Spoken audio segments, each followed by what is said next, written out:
Magandang araw sa inyong lahat at welcome sa aking channel. Ngayon ay ipinakita ni Coco Martin kung paano nila isinasagawa ang shooting sa kanilang serye na Batang Quiapo. Nakikita ang disiplina ni Coco sa kanyang trabaho dahil sa maagang pagdating nito sa kanilang set. Sa isang artikulo, mababasang mahigpit na direktor umano si Coco.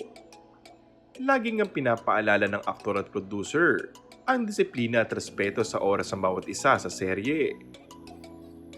Nagagalit umanong aktor kapag may nalilate sa set na artista o sa kahit ekstrang karakter. Minsan pa daw umano ay talagang nasisigawan ng aktor kapag may pangyayari na ganun. Samantala, kahit nga sobrang busy nito, ay hindi pa rin nakakalimutan ni Coco ang kanyang debosyon at pagdalo sa pagdiriwang ng Poong Nazareno sa Quiapo, na kung saan ay nakatagpo rin siya ng mga kapwa-deboto at nakakuha muli ng ilang eksena para sa serye. Si Rodel Pacheco na Cienceno, o mas kilala sa palayaw na Coco Martin, ay isang kilalang aktor-direktor at producer sa Pilipinas. Tanyag siya bilang si Ricardo Dalisay sa FPJs Ang Probinsyano.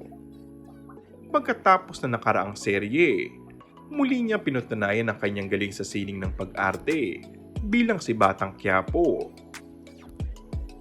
Sa kabila ng kanyang tagumpay sa karera, hindi may iwasan na magkaroon ng chismis sa personal na buhay si Coco Martin. Katulad na lamang ng kasamang kapamilya actress na si Julia Montes. Ngunit hanggang sa kasalukuyan ay nananatiling tahimik ang panig nila sa issue. Gayunpaman, patuloy pa rin ang tagumpay at dedikasyon ni Coco sa kanyang trabaho. And that's all for our today's video. Kung bago ka lang sa aking channel ay mag-subscribe at pindutin na rin ang notification bell. Maraming salamat!